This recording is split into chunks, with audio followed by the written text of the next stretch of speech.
শ্বাসকষ্ট থাকায় BNP chairperson Begum Khaleda জিয়াকে দেয়া হচ্ছে অক্সিজেন। দোয়া চেয়েছেন দেশবাসীর কাছে।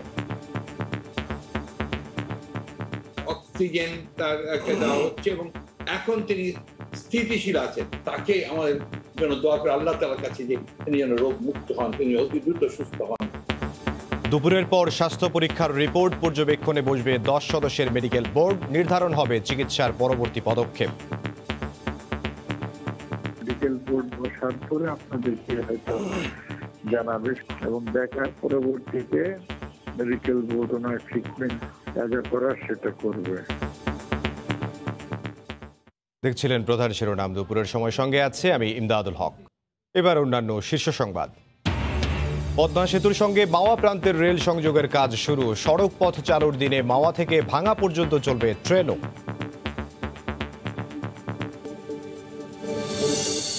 দেশে করোনার তৃতীয় ঢেউয়ের কারণ হতে পারে ভারতীয় ভ্যারিয়েন্ট। শঙ্কা বিশেষজ্ঞদের। মহামারীতে কাজ হারিয়ে অসহায় অনেকে, মিলছে না জরুরি সহায়তাও।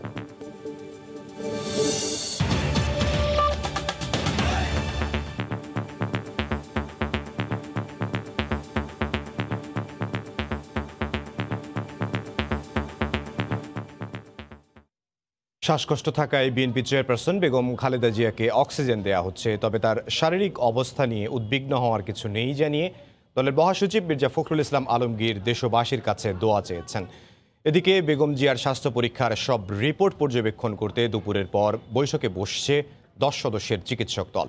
সেখানে পরবর্তী চিকিৎসার ব্যবস্থাপনা নিয়ে সিদ্ধান্ত নেওয়া হবে বলে জানালেন তার ব্যক্তিগত চিকিৎসক। হঠাৎ করে শ্বাসকষ্ট শুরু হলে রাজধানীর এভারকেয়ার হাসপাতালে চিকিৎসাধীন বিএনপি চেয়ারপারসন বেগম খালেদা জিয়াকে সোমবার দুপুরে কেবিন থেকে করোনারি কেয়ার ইউনিট সিসিইউতে নেওয়া হয়। রাতে হাসপাতালের বাইরে এসে এ নিয়ে সাংবাদিকদের ব্রিফ করেন তার ব্যক্তিগত চিকিৎসক ডাক্তার AZM জাহিদ হোসেন। বেগম জিয়ার শ্বাসকষ্ট ও সিসিইউতে স্থানান্তর নিয়ে গণমাধ্যমকে আনুষ্ঠানিকভাবে অবহিত করেন তিনি। মঙ্গলবার সকালে শ্রমিক দল আয়োজিত এক ভার্চুয়াল আলোচনায় যোগ দিয়ে বিএনপি মহাসচিব বলেন, বেগম জিয়াকে অক্সিজেন দেওয়া হচ্ছে। গতকাল তার একটু শ্বাসকষ্ট হওয়ায় তাকে সিসিইউতে নেওয়া হয়েছিল। তিনি এখনো সিসিইউতেই আছেন এবং অক্সিজেন তাকে দেওয়া হচ্ছে এবং এখন তিনি স্থিতিশীল আছেন। বেগম জিয়াকে বিদেশ নেওয়ার জন্য স্বরাষ্ট্রমন্ত্রীর কাছে ফোন করেছেন মির্জা ফখরুল, এমন গুঞ্জন ওঠে সোমবার রাতে। এ ব্যাপারে মোবাইল ফোনে জানতে চাইলে গুঞ্জনটি নাকচ করে দিয়ে তিনি বলেন, বিদেশে চিকিৎসা নেওয়ার বিষয়ে কোনো আবেদন বা সিদ্ধান্ত নেওয়া হয়নি। বেগম জিয়ার শারীরিক অবস্থা ফোনে স্বরাষ্ট্রমন্ত্রীকে জানানো হয়েছে। আজকে পত্রিকাতেও আপনার দেখলাম দুই একটা টুইট করেছে আর কি, দ্যাটস নট ট্রু। এদিকে বিএনপি চেয়ারপারসনের শারীরিক অবস্থা ও স্বাস্থ্য পরীক্ষার ফল নিয়ে বৈঠকে বসতে যাচ্ছেন তার চিকিৎসকরা। 10 সদস্যের এই চিকিৎসক দলের বৈঠকের পরই তার বর্তমান অবস্থা ও পরবর্তী চিকিৎসা সম্পর্কে জানানো হবে গণমাধ্যমকে। মেডিকেল বোর্ড ওনাকে অনেক পরীক্ষা নিরীক্ষার জন্য বলেছে এবং সেই সমস্ত পরীক্ষা নিরীক্ষাগুলি হলে পরবর্তীতে পরীক্ষা হওয়ার পরে সেটা রিভিউ করতে হয় না, রিভিউ করবে। আজকে হয়তো অনেক রিপোর্ট আসবে সেগুলো দেখবে এবং দেখার পরবর্তীতে মেডিকেল বোর্ড ওনার ট্রিটমেন্ট যা করার সেটা করবে। গত 10 এপ্রিল বেগম জিয়ার করোনা টেস্ট করা হলে 11 এপ্রিল রিপোর্ট পজিটিভ আসে। 25 এপ্রিল দ্বিতীয় টেস্ট করা হলে আবারও রিপোর্ট পজিটিভ এলে 28 এপ্রিল তাকে রাজধানীর এভারকেয়ার হাসপাতালে ভর্তি করা হয়। সালাউদ্দিন সুমন, সময় সংবাদ, ঢাকা। এই মুহূর্তে এভারকেয়ার হাসপাতালের সামনে আছেন সহকর্মী আহমেদ সালেহীন। বিস্তারিত জানতে সরাসরি যাব তার কাছে। সালেহীন। এমদাদ, যেটুকু জানেন যে মূলত আজকে যে বেগম খালেদা জিয়ার যে মেডিকেল বোর্ড বসার কথা রয়েছে তা অল্প কিছুক্ষণের মধ্যে এখানে এই হাসপাতালে যেখানে তাকে সিসিইউতে রাখা হয়েছে সেখানে আসলে বসার কথা রয়েছে। ব্যক্তিগত চিকিৎসক তারা বৈঠকে বসবেন।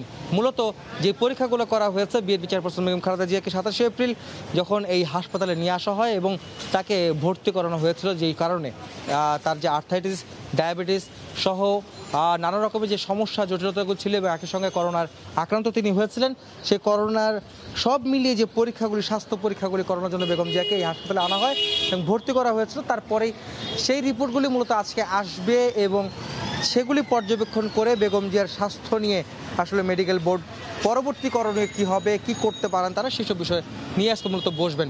সেটি অল্প কিছুক্ষণের মধ্যেই বসার কথা, এটা আমরা একটি সূত্রে জানতে পেরেছি। এই মুহূর্তে আমরা এভারকেয়ার হাসপাতালের বাইরে রয়েছে, আবাসিক এলাকা যেহেতু তারা এখানে ভিতরে প্রবেশ করা নিষিদ্ধ গণমাধ্যমের, সেই কারণে আসলে বাইরে থেকে আমাদেরকে এখানে খোঁজখবর রাখতে হচ্ছে। আমরা যেটুকু জেনেছিলাম যে মির্জা ফখরুল ইসলাম আলমগীর আমাদের সাথে কথা বলেছিলেন এবং তিনি বলেছিলেন যে বিএনপি চেয়ারপারসন বেগম খালেদা জিয়ার যে স্বাস্থ্যের যে বর্তমান অবস্থা সেগুলি আসলে মেডিকেল বোর্ডই আসলে বলবেন, এবং মেডিকেল বোর্ডের যে তাদের যে পর্যবেক্ষণ, তারা যে পরীক্ষা নিরীক্ষাগুলি করছেন সেগুলি মূলত জেনেই তারা জানাবেন গণমাধ্যমের কাছে, বা যদি মনে হয় তাদের কাছে বা জানানোর যদি প্রয়োজনীয়তা মনে করেন। সব মিলে যে বলা যায় যে চিকিৎসকরা, ব্যক্তিগত চিকিৎসকরা কিন্তু এই মুহূর্তে হাসপাতালের ভেতরে অবস্থান করছেন, এবং গতকালকে আমরা জানি যে তিনি শ্বাসকষ্টজনিত কারণে এবং শ্বাসকষ্ট বেড়ে যাওয়ার কারণে তাকে এই সিসিইউতে নিয়ে যাওয়া হয়, এবং গত 27 April BNP chairperson Begum Khaleda জিয়াকে কিন্তু এই হাসপাতালে ভর্তি করা হয়েছিল, কিন্তু তিনি 10 এপ্রিল করোনায় আক্রান্ত হয়েছিলেন বিএনপি চেয়ারপারসন বেগম খালেদা জিয়া। তো সব ছিল এই হাসপাতালে বেগম খালেদা জিয়ার চিকিৎসা সবশেষ খবর। রাজধানীর এভারকেয়ার হাসপাতালের সামনে থেকে যোগ দিয়েছিলেন সহকর্মী আহমেদ সালিহিন।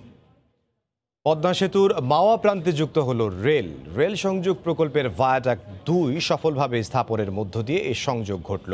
আসছে বছর স্বপ্ন সেতু আনুষ্ঠানিকভাবে খুলে দেওয়ার দিন থেকেই চলবে ভাঙ্গা থেকে মাওয়া পর্যন্ত ট্রেন। দিনরাত একাকার এখানে 24 ঘন্টায় চলছে কর্মযজ্ঞ। স্বপ্ন সেতুর উপরে সড়কের সঙ্গে পাল্লা দিয়ে চলছে রেল সংযোগের কাজ। সোমবারই দ্বিতীয় ভায়াডাক্টের কাজ শেষ হওয়ায় এর মাধ্যমে মূল সেতুর সঙ্গে যুক্ত হলো স্বপ্ন সেতুর মাওয়া প্রান্ত। সবশেষ যুক্ত হওয়া এই ভায়াডাক্টের দৈর্ঘ্য 2.58 কিলোমিটার, 411টি পাইল, 812টি বক্স গার্ডার সেগমেন্ট নির্মাণ কাজ শেষ। এই অংশের সার্বিক অগ্রগতি 96 ভাগ। পাশাপাশি এগিয়ে চলছে দক্ষিণ পশ্চিমাঞ্চলের 21 জেলাকে যুক্ত করা প্রথম রেল স্টেশন। এখানে মাওয়া স্টেশন বিল্ডিং, ওই পাশে জাজিরা, এরপরে হলো শিবচরের পরে হলো ভাঙ্গা। কাজে এখানে আমাদের 4টা স্টেশন, অর্থাৎ ভাঙ্গা, আপনার শিবচর, জাজিরা এবং মাওয়া, এই 4টা স্টেশনের কাজও আমাদের চলমান আছে। দেশের টাকায় বানানো সেতুর দ্বার খুলবে আসছে বছরের মাঝামাঝি, আর তখনই সড়কের সঙ্গে রেলও চালুর প্রত্যয় মন্ত্রীর। আমরা এই কাজের যে অগ্রগতি, এটাতে আমরা সন্তুষ্ট, এবং আমাকে যেটা জানানো হয়েছে যে এখানে প্রায় 41% টোটাল যে কাজের সেটার অগ্রগতি হয়েছে। আর এই অংশটুকু ভাঙ্গা থেকে যে মাওয়া, এইটা প্রায় 66% এটা কাজের অগ্রগতি হয়েছে। কাজে বাকি যে কাজটুকু আছে এই কাজটুকু আমরা সমাপ্ত করতে পারবো। এর ভিতরে আমাদের স্টেশন বিল্ডিং আছে। এরই মধ্যে রেলওয়ে ট্র্যাকের প্রায় 7 কিলোমিটার প্রি অ্যাসেম্বলের কাজ শেষ হয়েছে, আর চলতি বছর অক্টোবর নাগাদ শুরু হবে মূল সেতুতে স্লিপার বসানোর কাজ। প্রমত্ত পদ্মার বুক চিরে জেগে ওঠা এই রূপালী স্বপ্ন এখন ধরা দিয়েছে হাতের মুঠোয়। আর মাত্র কয়েকটি ধাপ, তারপরই এই পদ্মার দুপারের মানুষকে শুধু সড়ক পথেই নয়, যুক্ত করবে রেল পথের মাধ্যমেও। রাশেদ দিমন, সময় সংবাদ, মুন্সিগঞ্জ। এই মুহূর্তে পদ্মা সেতুর মাওয়া প্রান্তে আছেন সহকর্মী রাশেদ লিমন, সরাসরি চলে যাব তার কাছে। রাশেদ।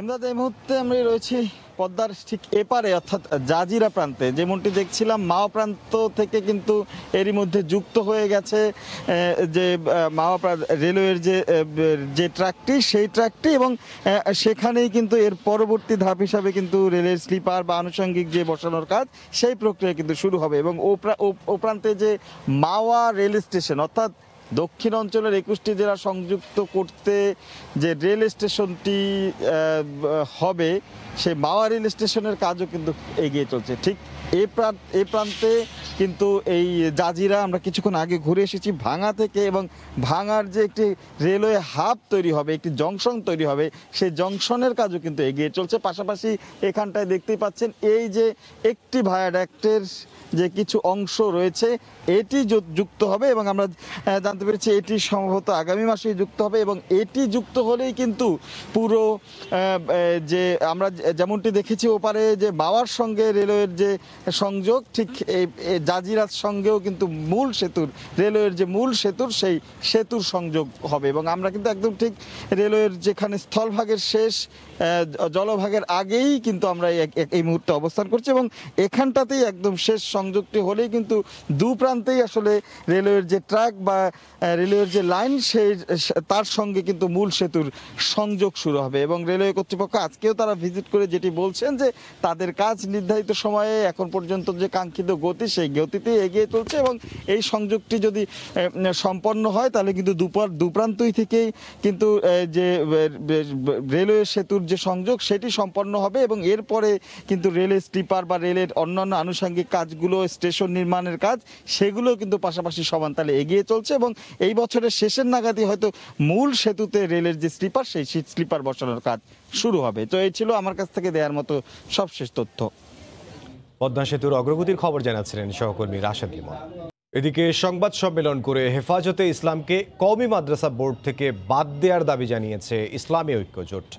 হেফাজতের নাশকতামূলক কর্মকাণ্ডে জড়িত কওমি মাদ্রাসার শিক্ষক শিক্ষার্থীদেরও শাস্তি চায় সংগঠনটি।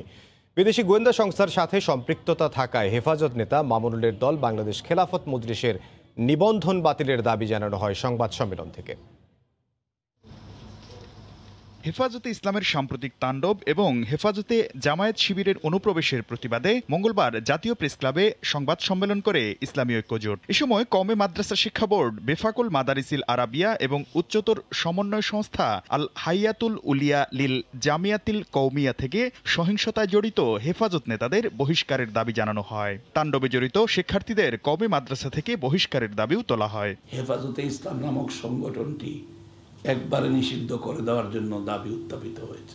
আল হাইয়াতুল উলিয়া এবং বেফাকের মধ্যে অনুপ্রবেশকারী উগ্রবাদী নেতাদের বহিষ্কার করে তাদের স্থলে শান্তিপ্রিয় পারদর্শী কর্মী আমাদেরকে নিয়োগ দিতে হবে। পাকিস্তান সহ বিদেশি গোয়েন্দা সংস্থার সাথে দেশবিরোধী ষড়যন্ত্রে যুক্ত থাকায় হেফাজত নেতা মামুনুল হকের দলের নিবন্ধন বাতিলের দাবি করেন ইসলামী ঐক্য জোট নেতারা। ফৌজদারি অপরাধের জন্য হেফাজত নেতাদের বিচারের মুখোমুখি করার পাশাপাশি হেফাজতের অর্থদাতাদের আইনের আওতায় আনারও দাবি জানান তারা। বিদেশি গোয়েন্দা সংস্থার সাথে বাংলাদেশ খেলাফত মজলিসের সম্পৃক্ততা আছে, এটি সত্য হলে কিংবা তাদের নির্দেশনায় এমন বর্বর তাণ্ডব পরিচালিত হয়ে থাকলে এই বাংলাদেশ খেলাফত মজলিসের নিবন্ধন বাতিল করতে হবে। হেফাজতে ইসলামের বিদেশি অর্থ সংগ্রহকারী যোগানদাতাদের বিরুদ্ধে আইনানুগ ব্যবস্থা নিতে হবে।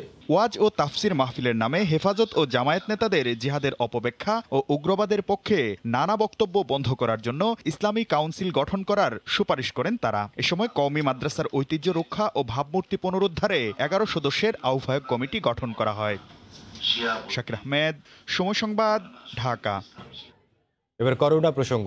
দেশে করোনার তৃতীয় ঢেউয়ের কারণ হতে পারে ভারতীয় ভ্যারিয়েন্ট, এমনটাই আশঙ্কা করছেন বিশেষজ্ঞরা। এদিকে যুক্তরাজ্য ও দক্ষিণ আফ্রিকান ভ্যারিয়েন্টের মাধ্যমেই বাংলাদেশের করোনার দ্বিতীয় ঢেউয়ের বিস্তার ঘটেছে বলে তথ্য পাওয়া গেছে। বিস্তারিত জানাচ্ছেন কমল দে।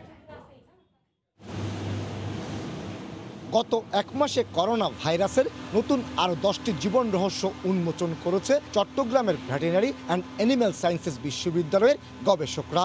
এর মধ্যে 6টি যুক্তরাজ্যের এবং 3টি দক্ষিণ আফ্রিকান ভেরিয়েন্ট, বাকি একটি অস্ট্রেলিয়ান। আমরা খুব ভয়ে আছি। এখন ভারতীয় ভেরিয়েন্টটা যদি আমাদের দেশে আসে তাহলে আমাদের কিন্তু চরম ক্ষতি হবে, তৃতীয় ওয়েভ আরম্ভ হতে পারে। গবেষকদের মতে মার্চ মাস থেকে বাংলাদেশে করোনার সেকেন্ড ওয়েভ হানা দেয়। আক্রান্তের সাথে পাল্লা দিয়ে বেড়েছে মৃত্যুর হার। তবে করোনার সেকেন্ড ওয়েভে এখন পর্যন্ত চট্টগ্রামের কোথাও ভারতীয় ভেরিয়েন্ট শনাক্ত হয়নি। চীনের উহান থেকে সৃষ্টি হওয়া করোনা ভাইরাসের মাধ্যমে সারা বিশ্বে সৃষ্টি হয়েছিল প্রথম ওয়েভ। এরপর ইউকে এবং অস্ট্রেলিয়ান ভেরিয়েন্টের মাধ্যমে সেকেন্ড ওয়েভ চলছে। চিকিৎসা বিজ্ঞানীরা আশঙ্কা করছেন ইন্ডিয়ান ভেরিয়েন্টের মাধ্যমে বাংলাদেশে তৃতীয় ওয়েভ শুরু হতে পারে। তৃতীয় ওয়েভ প্রতিরোধে ভারতীয় ভেরিয়েন্টকে ঠেকানোই মূল চ্যালেঞ্জ হিসাবেই দেখছেন বিশেষজ্ঞরা। কোয়ারেন্টাইন ঠিকমতো মেনটেন করতে না পারি ভারতীয় যে ভেরিয়েন্টটা আছে সেটার ব্যাপারে, তাহলে কিন্তু ভারতীয় ভ্যারিয়েন্টটা কিন্তু থার্ড ওয়েভ তৈরি করতে পারে। প্রথম ও দ্বিতীয়ের পর তৃতীয় ওয়েভ মোকাবেলায় স্বাস্থ্য বিভাগ প্রস্তুতি নিচ্ছে বলে জানালেন চট্টগ্রামের সিভিল সার্জন। আমরা যদি প্রস্তুত থাকি, আমরা যদি স্বাস্থ্যবিধি মেনে চলি, আমরা যদি আমাদের সব চিকিৎসা ব্যবস্থাগুলোকে রেডি রাখি, ইনশাল্লাহ আমরা যে ভাইরাসে আসুক আমরা আল্লাহর উপর ভরসা করে সেটা মোকাবেলা করব। এর আগে করোনার নতুন 8টি জীবন রহস্য উন্মোচনের পাশাপাশি ভ্যাকসিন নেওয়ার পরও আক্রান্ত হওয়াদের নিয়ে গবেষণা করেছেন সিবাসুর গবেষকরা। কমল দে, সময় সংবাদ, চট্টগ্রাম। 333-তে ফোন করেও পাওয়া যাচ্ছে না ত্রাণ মন্ত্রণালয়ের জরুরি সাহায্য। যদিও ত্রাণ ও দুর্যোগ ব্যবস্থাপনা মন্ত্রণালয় বলছে তালিকা সংক্রান্ত জটিলতার কারণে সবার ক্ষেত্রে তাৎক্ষণিক সাড়া দেয়া সম্ভব হচ্ছে না। সিরিয়া সুলতানার রিপোর্ট। কোনো চাকরি বাকরি নেই, আজকে আমি 7 মাস ধরে বেকার। ঘরে আমার এক ছেলে, এক মেয়ে আর আমার পরিবার ঋণমিন করে চলছে, আর খুব কষ্টের ভিত্তিতে আছে। ভাসুররা, আমার শাশুড়িরা কিছু দিয়ে পারলে দেয়, না পারলে এরকম মানে সহায় নয় করে এমন কষ্ট করে দিন কাটাতে হইতেছে। লকডাউনে কাজ হারিয়ে চলছে ধার দেনা করা জোড়াতালির জীবন। 333-তে সাহায্য চেয়েছেন কিনা জানতে চাইতেই চোখে বিদ্যুতের ঝলকানি। জাতীয় হেল্পলাইন 333-এ কল করার জন্য আপনাকে আন্তরিক ধন্যবাদ। 29 এপ্রিল আবেদন করেন, একই দিনে আরো কয়েকজনের আবেদন জমা পড়ে। 4 দিন পর আবারও তাদের কাছে যায় সময় সংবাদ। জরুরি সহায়তার আবেদনকারীদের কোনো উত্তরই দেয়নি দায়িত্বশীলরা। ভুক্তভোগীরা বলছেন এই দুর্যোগে এটি অকার্যকর। মানে কি কম আর কর বাসা নেই। এরা প্রতারণা করতেছে, এরা যদি দেয় তো সেটাও বলবে, না দিলেও সেটাও বলবে যে না দিব না। ফোন দিছি কোনো রিপ্লাই দেয় নাই। কয়দিন আগে দিয়েছেন? 2 দিন আগে। বেকার হয়ে অনেকে বসেছেন রাস্তার পাশে। অভাবের সংসারে আরো বেশি শূন্যতার নাম 333। চলছে না, এই জন্য আর কি আর চার দোকান দিয়ে বসা। এরা বলতে যে আমরা দেখতেছি, আমরা দেখতেছি, এই পর্যন্ত দেখতেই আছে। 333 থেকে মোট আবেদন জমার সংখ্যা কত সেটির কোনো নির্দিষ্ট সংখ্যা নেই ত্রাণ মন্ত্রণালয়ে। তবে 2 মে পর্যন্ত A2I থেকে প্রাপ্ত তথ্যে 8243 পরিবারে সহযোগিতা করা হয়েছে বলে জানান তারা। A2I যদি আমাদের কাছে থ্রো না করে তাহলে ওই অংশটুকু তো আমরা অ্যাড্রেস করা, কোনটা করতে পারলো কোনটা করতে পারলো না এটা আমরা বলতে পারবো। আমরা শুধু বলতে পারি A2I আমাদের কাছে যেটা অ্যাড্রেস করেছে এইটার আমরা কত % আমরা অ্যাটেন্ড করলাম। এখানে আমাদের ইনস্ট্রাকশন আমরা 100% অ্যাটেন্ড করা। সরাসরি ত্রাণ মন্ত্রণালয় ছাড়াও সিটি কর্পোরেশনের মাধ্যমেও ত্রাণ সেবা চলমান আছে বলে জানান এই কর্মকর্তা। সিরিয়া সুলতানা, সময় সংবাদ, ঢাকা। রাজধানীতে রেস্তোরাঁ ও রাস্তা নির্মাণের জন্য ঐতিহাসিক সোহরাওয়ার্দী উদ্যানে কেটে ফেলা হচ্ছে 50 বছরেরও বেশি পুরনো সব গাছ, যার ফলে একদিকে আশ্রয় হারাচ্ছে পশু পাখি ও ছিন্নমূল মানুষ, অন্যদিকে জনজীবনেও এর নেতিবাচক প্রভাব পড়বে বলে জানাচ্ছেন বিশেষজ্ঞরা। তীব্র দাবদাহে অতিষ্ঠ নগরবাসী যখন দুষছেন সবুজায়নের অভাবকে, ঠিক তখনই গাছ কেটে উজাড় করা হচ্ছে ঐতিহাসিক সোহরাওয়ার্দী উদ্যান। আঁকড়ে পড়ে আছে কাটা গাছের গুড়ি আর কাটার জন্য চিহ্নিত করা গগনচুম্বী সব গাছ। গত 10 থেকে 15 দিনে গণপূর্ত অধিদপ্তরের আওতায় এখানকার শতাধিক গাছ কাটা হয়েছে বলে জানালেন প্রত্যক্ষদর্শীরা। রাতারাতি মেশিন ঢুকা গাছ সব মানে শিকড় সব উঠা ফেলাচ্ছে, বড় বড় গাছ। কোথায় গাছগুলো আছে গাছের ম্যাপ না দেখে জাস্ট র্যান্ডম রেস্টুরেন্টগুলোর জায়গা সাইটগুলো চিহ্নিত করা হয়েছে। ঢাকা বিশ্ববিদ্যালয় সংলগ্ন এই উদ্যানে রোজ যাতায়াত শিক্ষার্থীদের। এরই মধ্যে গাছ নিধনের বিরুদ্ধে শৈল্পিক প্রতিবাদ করেছেন একদল শিক্ষার্থী। কাটা গাছের স্থানে বানিয়েছেন প্রতীকী পাখির বাসা। অ্যাক্টিভিস্টরা আমরা হচ্ছে যে বেশ কিছু ইনস্টলেশন কাজ করছি, যেগুলো দিয়ে হচ্ছে যে এই গাছ কাটারই প্রতিবাদ হিসেবে আমরা উপস্থাপন করছি। সবুজে ঘেরা এই উদ্যান কেবল পশু পাখিদেরই নয়, আশ্রয় দিচ্ছে ছিন্নমূল মানুষদেরও। তাই গাছের গায়ে করাতের আঁচড়ে মর্মাহত তারাও। গাছটা যদি থাকে আমরা একটা পলিথিন টানায় গাছের সাথে বাইন্ধা থাকতে পারি, আর গাছটা না থাকলে আমরা শুধু খালি জায়গার ভিতর কিভাবে থাকবো। তবে নিয়মের মধ্যে থেকে সরকার গাছ কাটতে পারে বলে জানিয়েছেন গণপূর্ত অধিদপ্তর। গাছ কাটারও তো সরকারের নিয়ম আছে, নিয়ম অনুসরণ করে সবকিছু করতে হয়। হ্যাঁ, সবকিছু, এবং আমরা গণপূর্ত অধিদপ্তর সবসময় নিয়ম অনুসরণ করে আমরা করে থাকি। যদিও পুরনো এই গাছ নিধনের বিষয়টিকে ভয়ানক বিপজ্জনক বলে মনে করছেন বিশেষজ্ঞরা। সোহরাওয়ার্দী উদ্যান, রমনা পার্ক ঢাকার বিরল ফুসফুসের মতো অত্যন্ত গুরুত্বপূর্ণ সবুজ অঞ্চল। এই অঞ্চলে রেস্টুরেন্ট বানানো, অন্যান্য কাঠামো বানানো ভয়ঙ্কর অপরাধ। তার মতে প্রকৃতির সঙ্গে দুর্বৃত্তায়ন নয়, বরং প্রয়োজন সম্পদ সংরক্ষণ। পরিবেশের কথা চিন্তা করে ঐতিহাসিক সোহরাওয়ার্দী উদ্যানের মুক্তিযুদ্ধ জাদুঘরটিও নির্মাণ করা হয়েছে মাটির নিচে। অথচ রেস্টুরেন্ট নির্মাণের জন্য বৃক্ষ নিধন করে এমন কনক্রিটের স্তূপ বানানো রাজধানীবাসীর সবুজের জন্য হাহাকার ডেকে আনবে কিনা, এমন প্রশ্ন কিন্তু থেকেই যাচ্ছে। তাজওয়ার মাহমিদ, সময় সংবাদ, ঢাকা। কামরাঙ্গীর চরে সেমাইয়ের কারখানায় অভিযান চালাচ্ছে বিএসটিআই এর ভ্রাম্যমাণ আদালত। এই মুহূর্তে সেখানে আছেন সহকর্মী এহসানুল হক শাওন। আমরা সরাসরি যাব তার কাছে। শাওন,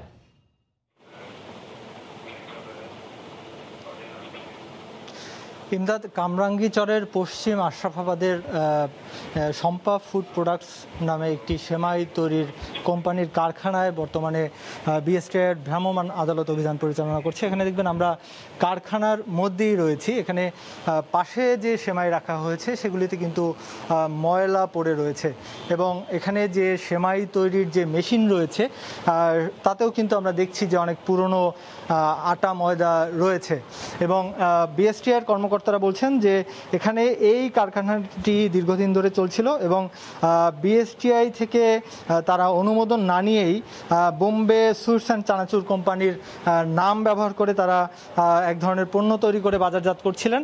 এ কারণে তাদের হয়তো তারা জরিমানা করবেন এবং পাশে এর আগেও আমরা দেখেছি যে এই এলাকারই কামরাঙ্গীচরেরই মাতবর বাজার এলাকায়ও কিন্তু এর আগে একটি এরকম সেমাই কারখানায় অভিযান চালায় বিএসটিআই। তো সেখানেও আমরা দেখেছি যে সেই একই নাম ব্যবহার করে বোম্বে সুইটসের সেখানে বাজারজাত করছিলেন মালিক। তো সেই বাজারজাত করায় কিন্তু তাকে 50,000 টাকা জরিমানা করা হয়। তার আগে আমরা দেখেছি যে রাজধানীর নিউ মার্কেট এলাকায়ও কিন্তু যে ফলের দোকানে সেখানে অভিযান পরিচালনা করে বিএসটিআই। তো সেখানেও কিন্তু এক দোকানিকে মূলত তাদের যে ওজন পরিমাপ যে যন্ত্র রয়েছে সেই যন্ত্রের অনুমোদন না নিয়ে বিএসটিআই থেকে তারা পণ্য বিক্রি করায় তাদেরকে 10,000 টাকা জরিমানা করা হয়। বর্তমানে আমি এই যে কারখানার এখানে দেখবেন যে সেমাই টাঙিয়ে রাখা হয়েছে। এই সেমাইগুলো মূলত আসলে কয়েকদিন আগে তৈরি করা এবং শুকানোর জন্যই কিন্তু এখানে রাখা হয়েছে। আপনি যদি একটু দেখেন ইমদাদ, যে নিচে যদি আমরা একটু দেখাই সেখানে দেখবেন যে ময়লা শ্যাওলা পড়া এক ধরনের ফ্লোর, সেই ফ্লোরে কিন্তু সেমাই পড়ে রয়েছে এবং ঝুলে পড়ে আছে এবং এই সেমাই খাওয়ার কারণে যে স্বাস্থ্য ঝুঁকি রয়েছে সেটিও কিন্তু কর্মকর্তারা আমাদেরকে জানিয়েছেন। তো এখন পর্যন্ত এই কারখানাটিতে অভিযান চলছে। পরবর্তীতে আমরা হয়তো জানাতে পারবো কি পরিমাণে এখান থেকে তাদের জরিমানা করা হয়েছে। তো এই ছিল আমার কাছে সবশেষ। ইমদাদ, বিএসটিআইয়ের ভ্রাম্যমাণ আদালত পরিচালনার খবর আমাদেরকে কামরাঙ্গীর চর থেকে জানাচ্ছিলেন সহকর্মী এহসানুল হক শাওন। লকডাউনের মধ্যে চলছে ঈদের শেষ মুহূর্তের কেনা বেচা। তবে স্বাস্থ্যবিধি মানার ব্যাপারে ক্রেতা বিক্রেতার মধ্যে উদাসীনতা থাকায় এবার তৎপর হয়েছে প্রশাসন। অভিযান চালানো হয়েছে রাজধানীর নিউ মার্কেটে। যারা মাস্ক পরে আসেননি তাদের সতর্ক করতে প্রথম দিনে অল্প টাকা জরিমানা করা হয়। এরপরেও নির্দেশনা না মানলে আরও বেশি জরিমানার পাশাপাশি দোকান বন্ধ করে দেওয়ার হুঁশিয়ারি দিয়েছে ডিএমপি। হাজরা শিউলির রিপোর্টে বিস্তারিত। ঈদ ঘনিয়ে আসায় শপিং মলগুলোতে বেড়েছে ক্রেতা সমাগম। পছন্দের পোশাক কিনতে ক্রেতারা ঘুরছেন দোকান থেকে দোকানে। তবে প্রচারণা থাকলেও স্বাস্থ্যবিধি মানার ব্যাপারে ক্রেতাদের পাশাপাশি বিক্রয় কর্মীদেরও উদাসীনতা দেখা গেছে। তাই সচেতনতামূলক কর্মসূচির অংশ হিসেবে মাঠে নেমেছে ডিএমপি। অভিযানের প্রথম দিন মঙ্গলবার রাজধানীর নিউ মার্কেটে মাস্ক না পরায় বেশ কিছু দোকানের বিক্রেতা ও ক্রেতাকে 50 থেকে 500 টাকা জরিমানা করা হয়েছে। যারা পরিধান করছেন না আমরা তাদেরকে আইনের আওতায় আনছি এবং আমরা তাদেরকে জরিমানা করছি, বাট আমাদের প্রধান উদ্দেশ্য তাদেরকে সচেতন করা এবং আমরা প্রত্যেককে মাস্ক বিতরণও করছি। তবে জরিমানা দিয়ে ভুল স্বীকার করলেও অনেকে দিচ্ছেন ঠুনকো অজুহাত। 100 টাকা মাস্কটা ময়লা হয়ে গেছে, ফালাই দিচ্ছি, এখন নিতে আসছি, তারা ডাক দিয়ে নিয়ে আসছে। আমার বাসা থেকে মাস্কটা আমি ভুলে রেখে আসছি। এখন মানে আসার পরে আমি এখানে এসে মাস্কটা কিনতে চাইছিলাম, ঠিক আছে, দেন মানে ঢোকার পরে আমার 50 টাকা জরিমানা করে ফেলছে। অভিযানকে স্বাগত জানিয়ে বিক্রেতারা বলছেন তারা মাস্ক পরলেও ক্রেতারাই স্বাস্থ্যবিধি মানছে না। আমরা মানতেছি, বাট কাস্টমার মানছে না। এই জিনিসটা কাস্টমার কানে পৌঁছাচ্ছে, আজকে কাস্টমার কানে পৌঁছানোর কারণে কাস্টমার আজকে সবাই মাস্ক পরে আছে। মাস্ক ব্যবহার না করে তাদেরকে জরিমানা করছে, এখন এটার মধ্যে আমরা বলে আমাদেরকে জরিমানা করবে। তবে অভিযানের খবরে মাস্ক পরার ব্যাপারে গুরুত্ব দেখা গেলেও শারীরিক দূরত্ব দেখা যায়নি কেনাকাটায়। হাজরা শিউলি, সময় সংবাদ, ঢাকা। একের পর এক প্রতিকূল আবহাওয়ায় বিপর্যয়ের মধ্যে দিনাজপুরের লিচুর ফলন। অনাবৃষ্টি ও দাবদাহের কারণে লিচুর গুটি ঝরে পড়ছে। এতে বাগান মালিক ও আগাম বাগান কেনা ব্যবসায়ীরা লোকসানের শঙ্কায় রয়েছেন। গোলাম নবী দুলালের পাঠানো তথ্য, মসজিদ আলম শিমুলের তোলা ছবি নিয়ে রিপোর্ট। দিনাজপুরের বাগদে লিচুর গুটি আসলেও স্বাভাবিক পরিপুষ্টতা আসেনি। গাছে গাছে মাদ্রাজি, বোম্বাই, কাঁঠালি, চায়না 3, বেদানা লিচুর গুটি আসলেও অনাবৃষ্টি এবং দাবদাহে ঝরে গাছের গুটি। জেলার লিচু এলাকা বিরল সদর, বীরগঞ্জ, চিরির বন্দর, পার্বতীপুরে অধিকাংশ গাছে এবার ফলন কম। কচি পাতা আচ্ছাদিত করে রেখেছে বাগানগুলো। ভালো ফলন পেতে দিনরাত পরিচর্যায় ব্যস্ত বাগান মালিকরা। আমরা গাছের গোড়ায় পানি দিতেছি, গাছে স্প্রে করতেছি, তারপরে ফল ঝরে পড়তেছে। পাতা ছাড়ি দেওয়ার পর ফল কিন্তু আসে নাই, হ্যাঁ, এই জন্য লিচু এবার খুব কম। বোম্বাই লিচু গাছে মুকুলের পরিবর্তে নতুন পাতা আসায় ক্ষতির মুখে পড়েছেন বাগান কেনা লিচু ব্যবসায়ীরা। 10-15 বছর এরকম দেখা যায় না যে এগুলা সব জ্বলে গেছে, কোনো লিচু নাই। গতবারের তুলনায় 4 ভাগের 1 ভাগ ফলন হয়েছে। উদ্ভিদবিদরা বলছেন বৈশ্বিক জলবায়ু পরিবর্তনের কারণে যথা সময়ে বৃষ্টি না হওয়ার প্রভাব পড়েছে লিচু সহ সব ফলের ওপর। বৃষ্টি হচ্ছে না, ফলে লিচুর যে গুটিগুলো এসেছে সেই গুটিগুলো কিন্তু পরিপূর্ণতা লাভ করছে না। এটি বৈশ্বিক যে জলবায়ুগত পরিবর্তন, সেই জলবায়ুগত পরিবর্তনের একটি প্রভাব এখানে দেখা যাচ্ছে। দাবদাহের কারণে লিচুর গুটি রক্ষায় গাছে পানি দেওয়ার পরামর্শ কৃষি বিভাগের। আমরা আশা করছি গড়ে মুকুল সমান হবে এবং ফলনও সমান হবে, ফলনের হয়তো কোনো ব্যত্যয় ঘটবে না। জেলার 13 উপজেলায় 5200 হেক্টর জমিতে লিচুর বাগান রয়েছে। উৎপাদনের লক্ষ্যমাত্রা 45,000 মেট্রিক টন। সময় সংবাদ, দিনাজপুর। এদিকে নওগাঁর হাটগুলোতে বেড়েছে নতুন ধানের সরবরাহ। ক্রেতা বিক্রেতার উপস্থিতিতে জমে উঠেছে বেচা কেনা। মৌসুমের শুরুতে ধান কিনতে হাটে ভিড় করছেন ব্যাপারীরা, আর ভালো দাম পেয়ে খুশি চাষিরাও। নওগাঁ থেকে এমআর রকির রিপোর্টে বিস্তারিত। পাকা ধান কেটে ঘরে তুলতে নওগাঁর মাঠে মাঠে এখন ব্যস্ত কৃষক। হাটগুলোতেও বেড়েছে নতুন ধান আমদানি। নওগাঁর মহাদেবপুরের সরস্বতীপুর হাটে ভোর থেকে চলে জমজমাট ধান বেচা কেনা। গেল সপ্তাহে সরকার ধান সংগ্রহের ঘোষণার পরই প্রান্তিক হাটগুলোতে মন প্রতি দর বেড়ে গেছে 50 টাকা পর্যন্ত। এতে চাষিরা বেজায় খুশি। 900 টাকা দাম বিক্রি করে কিছু থাকবে। বর্তমান ধান বেচে মোটামুটি কৃষক লাভবান হচ্ছে, আর এই দামটা কন্টিনিউ হলে আর মোটামুটি ভালো হয়। এই দাম থাকলে তাও চলবে, আর এর চেয়ে কমে গেলে আমাকে লস হয়ে যাবে। ব্যবসায়ের এমন অবস্থা যে কখনো কমাই যাচ্ছে, কখনো দেখছি যে সুযোগ হচ্ছে, সুযোগের মতো বাজার একটু কমে দিছে।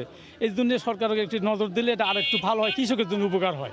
ব্যবসায়ীরা বলছেন সরবরাহ বেড়ে যাওয়ায় গেল সপ্তাহ থেকে কিছুটা কম দরে ধান কিনছেন তারা। গত হাট থেকে আজকে ধানের দাম 10-5 টাকা কম, তবে মোটামুটি কাটাই ধান 950 থেকে 1010 টাকা কিনলাম। জেলা কৃষি বিভাগ জানায় চলতি মৌসুমে জেলায় 1,90,000 হেক্টর জমিতে ধানের আবাদ হয়। এখন পর্যন্ত উৎপাদিত ধানের মাত্র 25 ভাগ কৃষকের ঘরে উঠেছে। এমআর রকি, সময় সংবাদ, নওগাঁ। লন্ডনের মতো বার্মিংহাম শহরে বাংলাদেশে অধ্যুষিত এলাকায় ইফতার আয়োজনের পসরা সাজিয়ে বসেছেন রেস্টুরেন্ট ব্যবসায়ীরা। সেই সঙ্গে থাকছে দেশীয় স্বাদের নানা ইফতার সামগ্রী।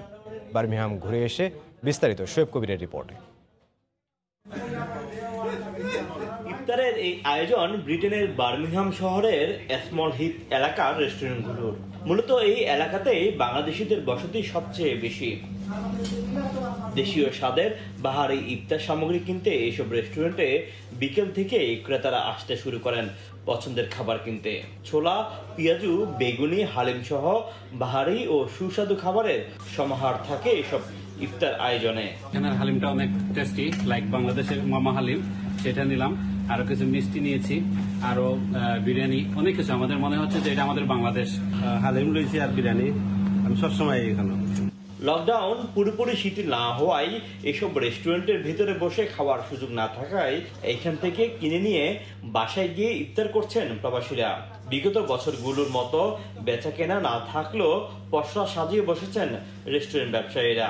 হালিম, কাচ্চি মিট বিরিয়ানি, কাচ্চি চিকেন বিরিয়ানি, মুরগ পোলাও সহ বাংলাদেশের বিভিন্ন ধরনের আইটেম নিয়ে আমি একটা বাহারি রকমের ইফতার সাজাই প্রতি বছর। এত ভালো যাচ্ছে না প্যান্ডামিকের জন্য, তথাপি গেল বছর থেকে এবছর একটু ভালো।